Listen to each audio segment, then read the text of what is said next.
వ్యవసాయ రంగాన్ని ఏపీ ప్రభుత్వం దారుణంగా దెబ్బతీస్తోంది. ముఖ్యమంత్రి చంద్రబాబు నాయుడు నిర్వాకం కారణంగా రాష్ట్ర రైతాంగానికి ఈ ఏడాది పంట రుణాలు చాలనంత అందని దుస్థితి నెలకొంది. ఎక్కడైనా రైతులకు ఇచ్చే రుణాల మంజూరు లక్ష్యం ప్రతి ఏటా పెరుగుతూ రావడం పరిపాటి. రాష్ట్రంలో సైతం ఇటీవల 2 ఏళ్లలో ఏటా సుమారు 10,000 కోట్ల చొప్పున పెరుగుదల చోటు చేసుకుంది. అంతేకాదు 2012-13, 2013-14 ఆర్థిక సంవత్సరాల్లో లక్ష్యాలను మించి రుణాలు మంజూరయ్యాయి. 2012-13 రుణాల లక్ష్యం 35,654 కోట్లు కాగా లక్ష్యాన్ని మించి ఏకంగా 50,060 కోట్ల మేర రుణాలు ఇచ్చారు. 2013-14లోనూ లక్ష్యానికన్నా సుమారు 3,000 కోట్లు అధికంగానే రుణాలు మంజూరయ్యాయి. కానీ ఈ ఏడాది ఇందుకు విరుద్ధంగా బ్యాంకులు ఇచ్చే రుణాల లక్ష్యం తగ్గడం గమనార్హం.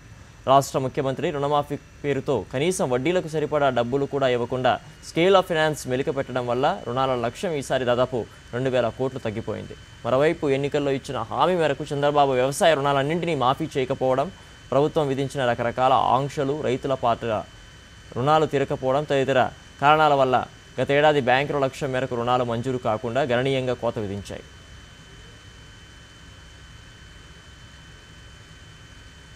రైతన్న ఎప్పట్లాగే మళ్ళీ అప్పుల ఊబిలోకి దగ్గరవుతున్నాడు.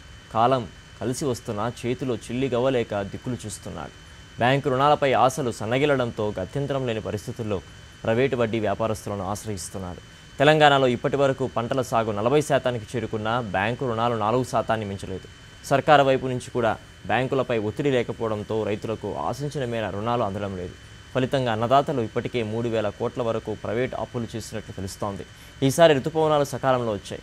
వాతావరణ శాఖ నివేదికలకు భిన్నంగా మొదటి దశలో అనేక చోట్ల సాధారణం కంటే అధిక వర్షపాతాలు నమోదయ్యాయి.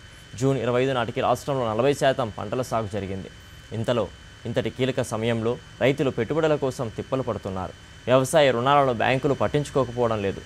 రుణమాఫీ కింద ప్రభుత్వం 2వ విడత బకాయిలు చెల్లించనందున రుణాలు ఇచ్చేందుకు ససేమిరా అంటున్నాయి. 2వ విడత సొమ్ము విడుదల చేయకుండా ప్రభుత్వం గత ఏడాది ఇచ్చిన రుణమాఫీలో అవకతవకలు జరిగాయంటూ క్షేత్రస్థాయిలో విచారణ జరిపిస్తోంది.